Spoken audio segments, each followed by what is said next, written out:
El tema que tenemos para esta mañana es un tema bastante interesante, es un tema bastante triste si lo miramos desde el punto de vista del sacrificio que hizo Cristo ahora, pero engloba lo que es el amor en sí. Vamos a estar estudiando el pasaje del libro de Filipenses, capítulo 2. Solamente tres versículos vamos a analizar, los versículos 5 al 8.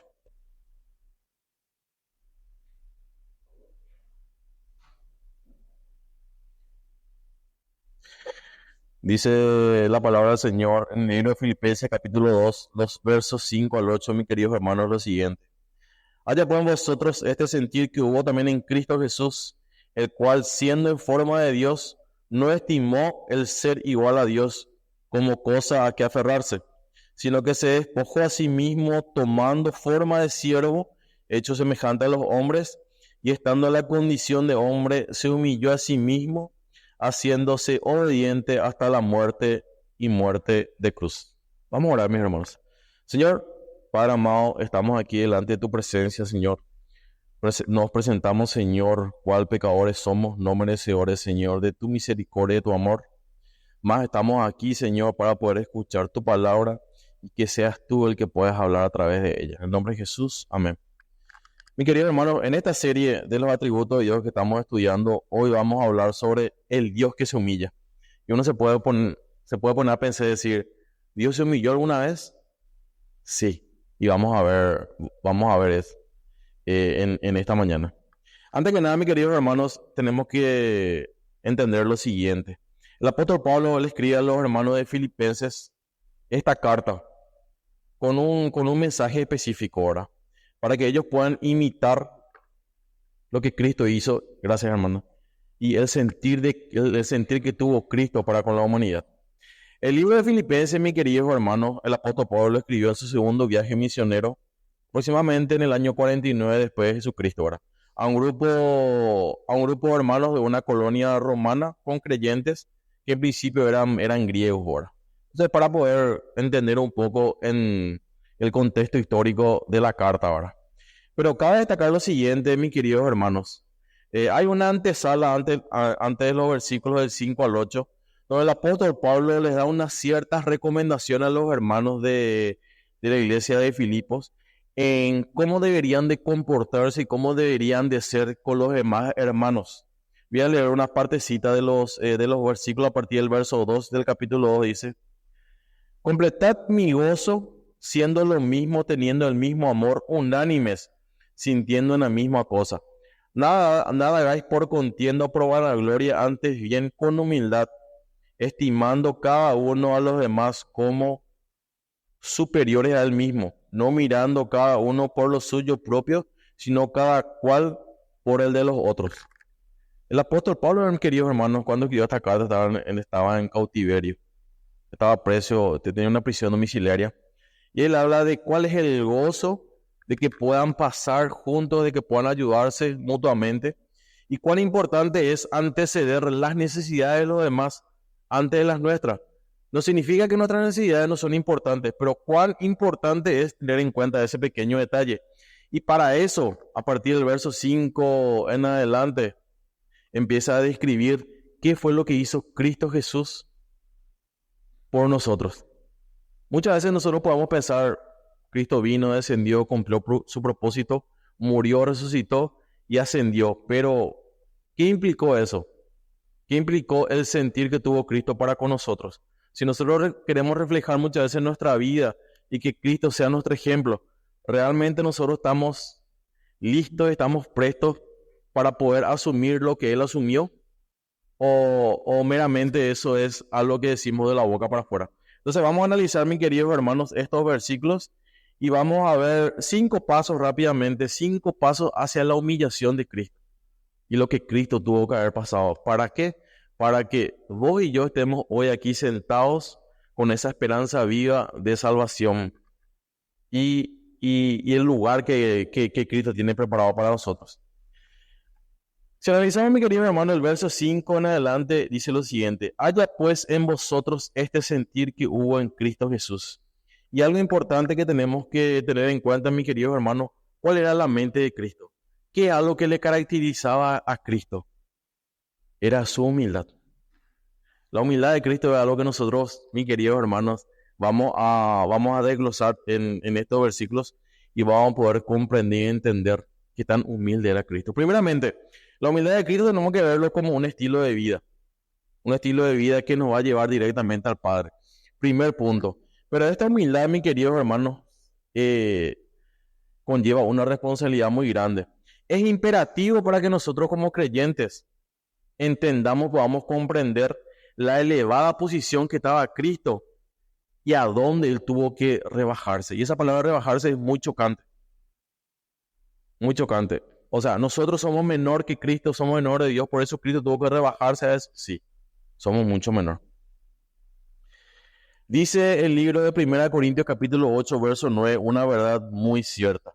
Ya conocéis la gracia, el regalo de nuestro Señor Jesucristo, por amor a vosotros, se hizo siendo rico para que vosotros en su pobreza fuerais enriquecidos. El sentir que tuvo Cristo para con nosotros, mis queridos hermanos, fue el dar el primer paso hacia la humillación, la humildad.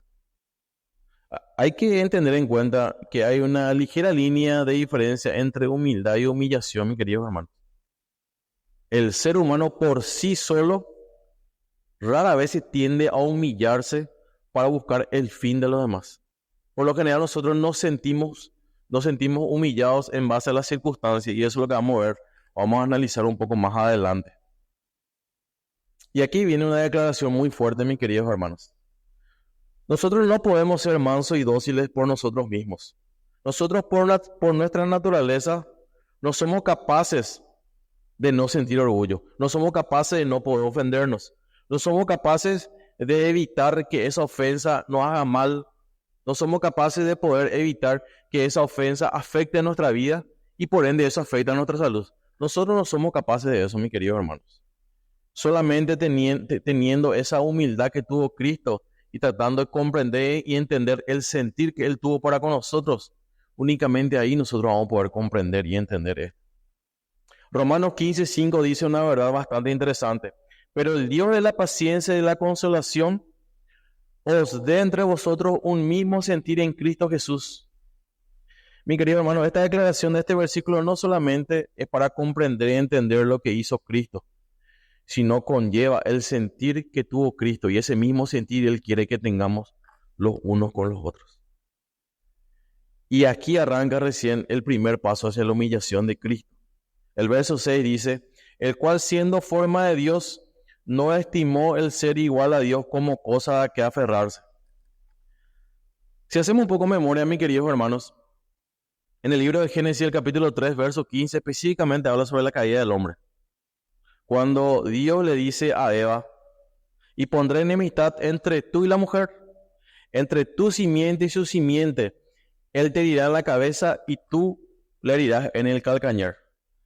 En el libro de la creación, mis queridos hermanos, nosotros ya encontramos ya el plan divino de redención de la venida de Cristo. La simiente se refiere a Cristo. ¿Por qué traemos a colación esto, mis queridos hermanos? Porque si analizamos el verso 6, dice, el cual siendo forma de Dios, no estimó el ser igual a Dios como cosa a que aferrarse. Y conocemos porque estudiamos la palabra, de que Dios estuvo ya y Cristo estuvo ya desde antes de la fundación del mundo. Y eso es algo que tenemos que estar seguros, mis queridos hermanos. Si nosotros analizamos lo que dice el libro de Juan capítulo 1, verso 1, dice lo siguiente. Y en el principio estuvo el verbo, y el verbo era Dios, y el verbo era con Dios.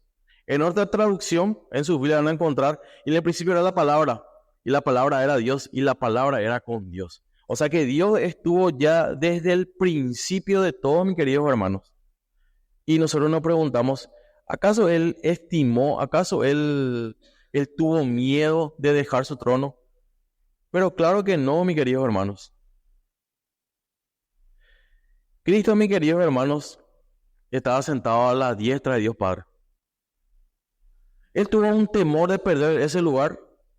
¿Podría una persona venir y arrebatarle ese lugar? ¿Él hizo un mérito para poder estar a la diestra de Dios? No. Ese lugar le pertenecía a Cristo. ¿Por qué? Porque Él estuvo antes de la fundación del mundo. Él no tenía miedo a perder ese lugar. ¿Por qué? Porque ese lugar era suyo. Cristo en gloria, en los cielos, alabando a Dios en todo momento. Dice la palabra de que Cristo no dejó el cielo de mala gana. Nosotros podemos pensar que si nosotros estamos en una posición elevada y tenemos que rebajarnos, de alguna u otra manera tenemos sentimientos encontrados. Por más que el rebajarnos va a conllevar poder satisfacer la necesidad de otras personas. Pero Cristo, ¿qué hizo, mis queridos hermanos? Cristo en ningún momento dejó que esa pena le afecte. El descender a la tierra, el poder cumplir el propósito de Dios, y viene una palabra fuerte, lo hizo con alegría, con gozo para cumplir la voluntad del Padre. ¿Quién con alegría y con gozo va a pasar por una situación de que se le clava en el madero, de que sufra por tantas horas? Él ya sabía el sacrificio y lo que conllevaba eso. Dice el libro de Hebreos capítulo 12, verso 2, mis hermanos. Puesto los ojos en Jesús, el autor y consumador de la fe, el cual por el gozo delante de él sufrió en la cruz, menospreciando el oprobio. El oprobio significa deshonra, desacrédito. Y se sentó a la diestra de Dios Padre. Cristo emprendió el camino a la cruz con gozo porque él sabía lo que le esperaba. Él sabía que su posición y su lugar era de él. Hebreos 10:7 dice algo un poco más fuerte. Quedaron registradas las siguientes palabras. He aquí, vengo con voluntad propia. Dios, para hacer tu voluntad. Así fue evidente que Dios vino a esta tierra con alegría para cumplir su propósito. El primer paso hacia la humillación que vemos aquí, mis queridos hermanos, es que Cristo no escatimó ni por un segundo hacer la voluntad del Padre para la salvación del mundo. Esa posición elevada que él tenía, sentado al lado del trono de Dios, estando con Dios todo el tiempo, él no escatimó. Al contrario, ese sacrificio que él iba a emprender lo hizo con sumo gozo y suma alegría. ¿Para qué? Para que vos y yo podamos disfrutar de la vida eterna el día de mañana. Segundo paso hacia la humillación, sino que se despojó a sí mismo, tomando forma de siervo hecho semejante a los hombres. Hay un término en griego que se refiere a se despojó a sí mismo, se llama la kenosis. La kenosis significa el vaciamiento de sí mismo. Pero hay que comprender y entender algo. Hay una doctrina de la kenosis que dice que Cristo se vació de toda la deidad, de toda su divinidad, y vino aquí en la tierra a ser completamente hombre. Y eso no es el significado real de lo que conlleva esta palabra. Cuando hablamos de kenosis, mis queridos hermanos, es el acto de que Cristo asumió su forma humana con todas sus limitaciones. Pero ¿cuál fue el diferencial? Aparte de ser Cristo, hijo de Dios, ¿cuál fue el diferencial de los seres humanos? Él no pecó. Ese es el primer diferencial que nosotros encontramos. Un escritor, J.J. Müller, dijo lo siguiente. En su encarnación permaneció en forma de Dios y como tal es Señor y gobernante sobre todo. También aceptó la naturaleza de siervo como parte de su humanidad. Cuando Cristo vino aquí, mis queridos hermanos, Él no perdió uno de los atributos que es la divinidad. Cristo siguió obrando milagros, sanando enfermos, curando ciegos, calmando la tempestad. Cuando hablamos de la kenosis, mis queridos hermanos, hablamos de que Cristo vino a la tierra y dejó todos sus privilegios, ocultó su gloria y vino a ocupar un lugar de siervo. Y viene una palabra mucho más fuerte, vino a ocupar un lugar de esclavo. ¿Por qué? Porque sabemos por la historia todo por lo que Cristo padeció, todo lo que tuvo que sufrir y todo por lo que tuvo que pasar. ¿Para qué? Vuelvo a reiterar, para que vos y yo estemos hoy aquí presentes. Cristo vino a la tierra con ciertas limitaciones, pero eran limitaciones asumidas voluntariamente por Él mismo. En todo tiempo Él continuó siendo Dios y no fue menor a Dios, mi querido hermano. Siguió siendo Dios, solamente que Él asumió esa voluntad humana, esas limitaciones humanas. Recordemos, el primer paso hacia la humillación que estamos analizando, mis queridos hermanos, es todo lo que Cristo como Rey de Reyes, Señor de Señores, tuvo que dejar para poder estar aquí en la tierra. Cuando hablamos, mis queridos hermanos, tomó forma de siervo. ¿Qué es lo primero que nos viene a la mente? La servidumbre. Ahora, el siervo que tiene que servir, el que tiene que trabajar, el que tiene que estar preparado, tiene que tener un corazón predispuesto a soportar todo. Y hay algo que recalcar, mi querido hermano, que el apóstol Pablo es un genio. Porque el apóstol Pablo sabía qué mensaje darle a los hermanos de Filipenses para que ellos puedan comprender y entender cómo tenían que ser. Porque convengamos que los hermanos de Filipenses no eran creyentes nuevos, ya tenían ya ciertos años en el camino. Y si el apóstol Pablo le pone el ejemplo del sacrificio que hizo Cristo, cuán importante es para con nosotros que nosotros sepamos eso y entendamos por todo lo que Él tuvo que pasar. El profeta Isaías, mis queridos hermanos, en Isaías capítulo 11, verso 10, si me quieren acompañar con sus Biblias, dice una declaración bastante importante. Isaías capítulo 11.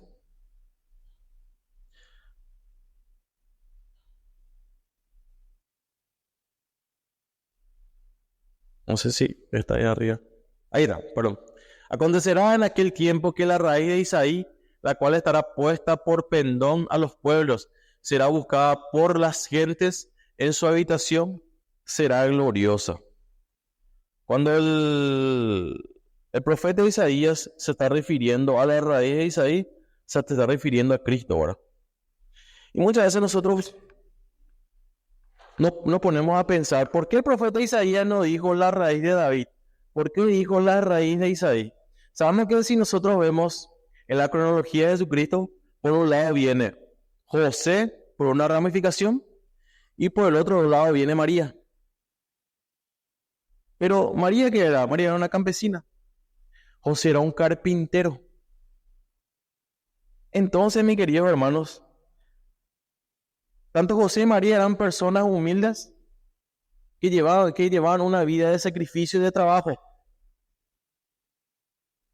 ¿Por qué el profeta entonces no dijo que en este pasaje, en este versículo específicamente, que Jesucristo venía directamente del linaje de David y David era un rey ungido? Por supuesto que sabemos eso, pero para poder comprender y entender la línea genealógica, mis queridos hermanos, había que retroceder a un lugar hacia atrás, había que retroceder hacia el campesinado, por así decirlo ahora. Porque Isaí era agricultor, era un hombre humilde, era un siervo. Entonces, sin lugar a duda, mis queridos hermanos, este versículo nos habla de que Cristo vino a cumplir su función aquí en la tierra y el sacrificio como siervo. Es bastante interesante lo que dice la palabra, ¿verdad? Cómo hace la comparación el profeta Isaías en relación a que Jesucristo se humilló como siervo. Luego dice la palabra de que se humilló como hombre. En el versículo, en la culminación del verso 7 y el inicio del verso 8 dice, y estando en la condición de hombre, se humilló a sí mismo. Cuando hablamos, mis queridos hermanos, de que se humilló como hombre, tenemos que entender y comprender de que Él asumió voluntariamente todas las limitaciones que puede tener un ser humano. ¿Y cuáles son las limitaciones que tiene todo ser humano en relación a la preeminencia o en relación a lo que es Dios? El ser humano tiene que comer, tiene que dormir, tiene que descansar, el ser humano tiene que bañarse, el ser humano tiene que trabajar, tiene que sudar. Jesucristo pasó por cada una de esas etapas, mis queridos hermanos, pero Él siguió siendo Dios en todo tiempo.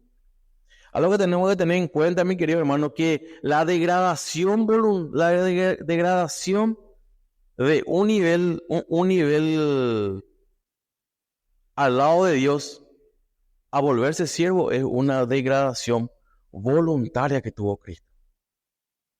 Y él sabía, y así como vimos anteriormente, él estaba gozoso por lo que iba a hacer. El quinto paso hacia la humillación de Cristo, mis queridos hermanos, es que él fue obediente hasta la muerte. Él fue obediente. Como vos, como yo, no podemos nosotros decir que Jesucristo no supo lo que era ser un ser humano, un hombre. Pero la fidelidad que podemos ver aquí, mis queridos hermanos, es muy, muy grande. Hay una gran diferencia entre nuestro Señor Jesucristo y nosotros. ¿Nosotros para qué nacimos? Para vivir. Ahora trabajamos, queremos casarnos, tener una familia, tener hijos, llegar a una buena vejez. ¿Cuál fue el propósito por el cual Cristo nació? Para cumplir la voluntad del Padre. Y la palabra que viene es fuerte. Cristo sabía que Él vino para morir. Nosotros no estamos preparados para morir. No sabemos ni cuándo vamos a morir. Pero Cristo estaba preparado para eso. Él ya sabía ya eso desde antes de la fundación del mundo. Que Él iba a venir a cumplir la voluntad del Padre. ¿Dónde vemos eso, mis queridos hermanos? Nosotros vemos en el libro del Evangelio de Juan, en el capítulo 10, los versos 15, 17 y 18, dice lo siguiente. Así como el Padre me conoce y conozco yo al Padre, y pongo mi vida por las ovejas, por eso me ama el Padre, porque yo pongo mi vida para volverla a tomar. Nadie me quita, sino que yo mismo la pongo. Tengo poder para ponerla y tengo poder para volver a tomar. Fue tal la humillación de Jesucristo que Él, haciéndose obediente, Él obedeció hasta su muerte en la cruz, mi querido hermano. Y sabemos, mi querido hermano, que la muerte en el Calvario es la peor muerte en aquella época. Solamente aquellos homicidas o aquellos que cometieron un delito muy fuerte eran clavados en un madero y expuestos.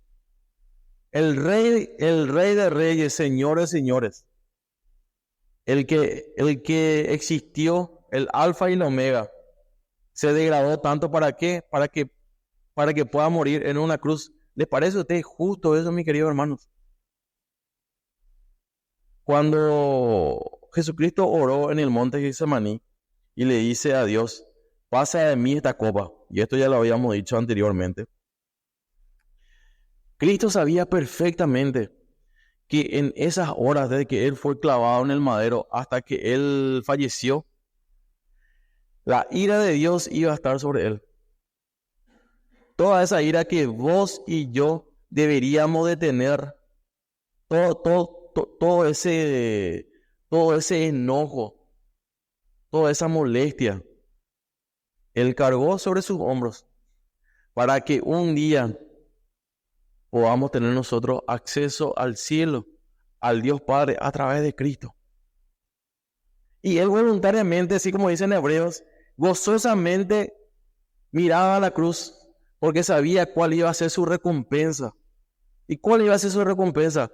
Volver al trono, porque el trono era de Él, es de Él y seguirá siendo de Él siempre.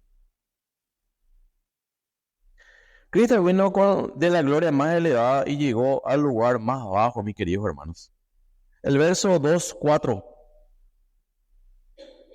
de lo que estamos analizando acá y lo que el apóstol Pablo utiliza para con los hermanos de Filipo es lo siguiente: no mirando cada uno por lo suyo propio, sino cada cual también por el de los otros.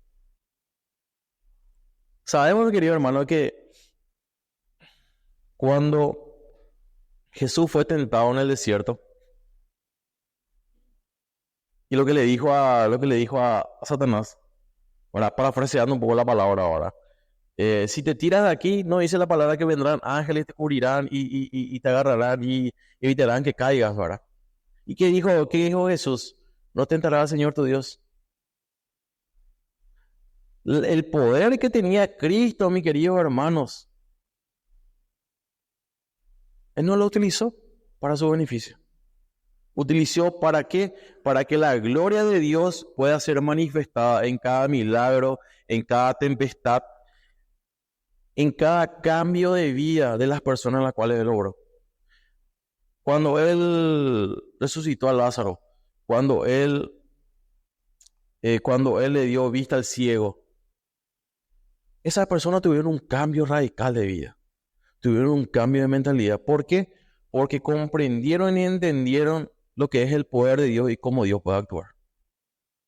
Cristo, mis queridos hermanos, dejó todo lo mejor de lo mejor, que era la gloria al lado del Padre, para venir y humillarse y hacerse siervo.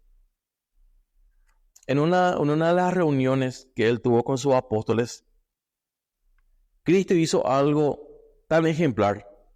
Lavó los pies de sus discípulos, dando un claro ejemplo de cómo nosotros tenemos que servir. Ahora yo hago una pregunta, mis queridos hermanos.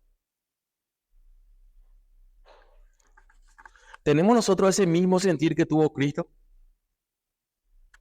¿Tenemos nosotros ese mismo amor para saltar nuestras necesidades y anteponer las necesidades de otras personas antes de las nuestras?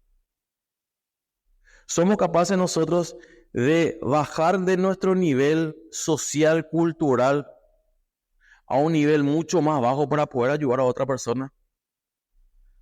¿Somos nosotros lo suficientemente maduros para poder afrontar una situación? Y así como dice el verso 4, no mirando cada uno lo suyo propio, sino cada cual también de los otros. ¿Somos realmente nosotros lo suficientemente sabios, mis queridos hermanos, para cuando vamos a ayudar a un prójimo, lo hagamos por amor a Cristo y no por vanagloriarnos nosotros? Eso es lo que el apóstol Pablo quiso dar a entender, a comprender a los hermanos de Filipos.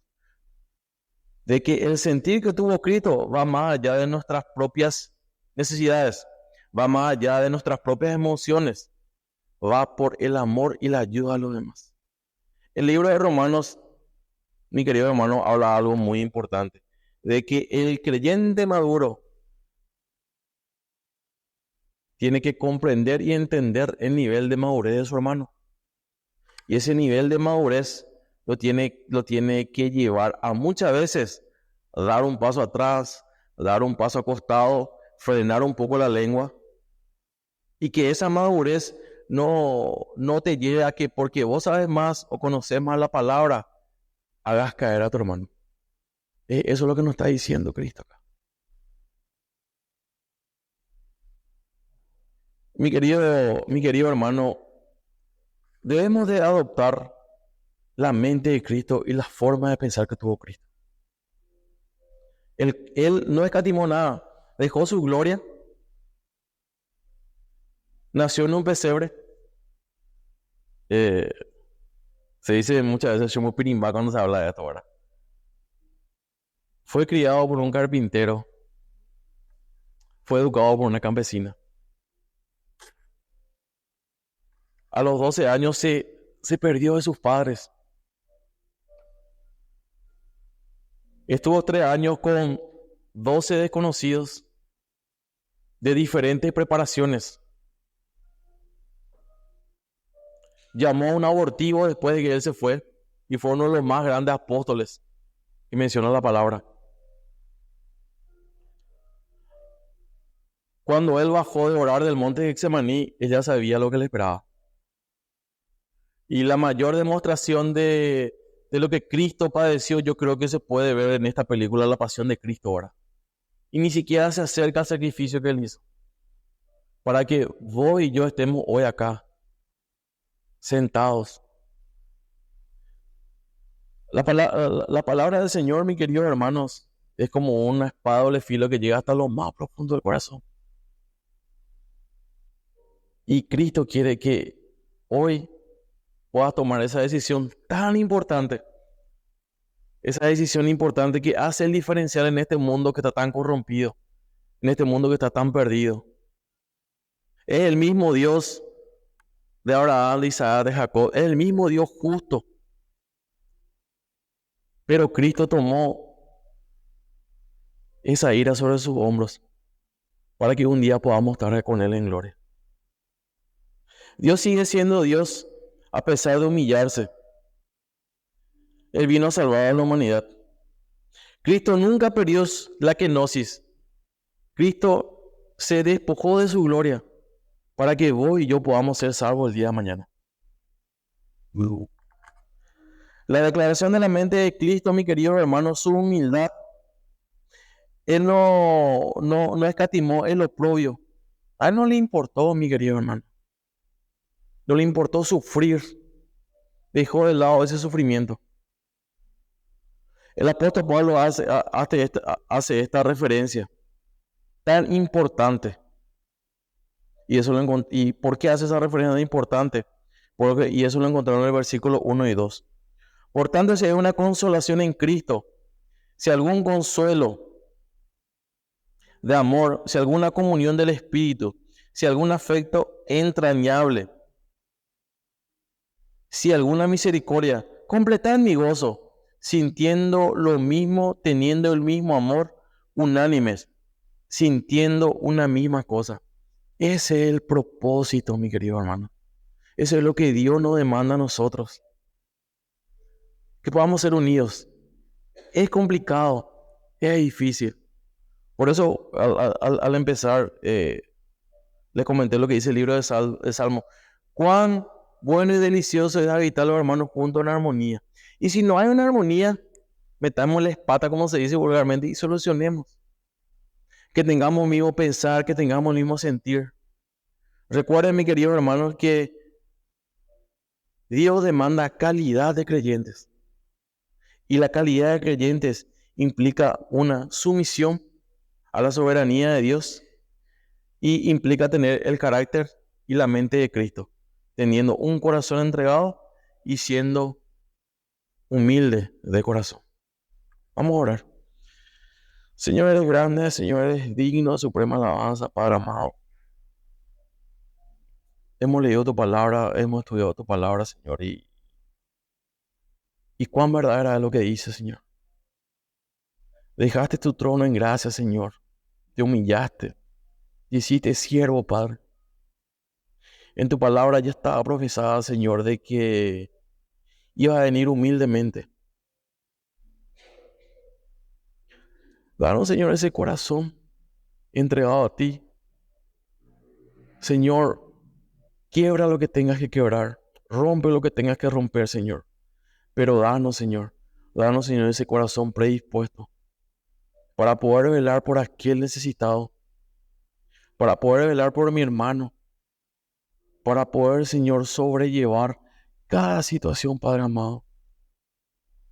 Y que este ejemplo de sacrificio que tú diste, Señor, sea un ejemplo y un estilo de vida que como hijos tuyos podamos llevar. En los méritos de Cristo Jesús. Amén.